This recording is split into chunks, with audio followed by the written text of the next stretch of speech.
అడగగానే తప్పకుండా తిడతామని అనుకున్నా కానీ ఇలా ట్యాగ్ గిఫ్ట్ అస్సలు ఎక్స్పెక్ట్ చేయలేదు డాడీ. Thank you. మీరు అసలు మనుషులేనా అమ్మ? శుభమా అని పూజ చేసుకొని కొత్త ట్యాబ్ ఓపెన్ చేసుకుందామంటే మీరు ఆ పాష్ మొఖాలతోనే ఓపెన్ చేసిండ్రా? బ్రష్ చేసుకున్నాం డాడీ. బ్రష్ చేసుకొని కొరియర్ డ్రామా చూడాలా? అసలు మిమ్మల్ని కాదు మీ అమ్మని అడాలి. ఏదమే బాబాయ్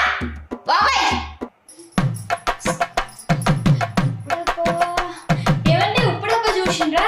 నీ ఉప్పు డబ్బా తగిలే ఫస్ట్ చూడు వాళ్ళు ఏం చేస్తున్నారు. ఏందండి? నీ పిల్లలు ట్యాబ్ ఓపెన్ చేసి కొరియన్ డ్రామా చూస్తున్నారు నీ లెక్క. కూర ఏం చేయాలా? ఫస్ట్ ఇయర్ పోడ్స్ ని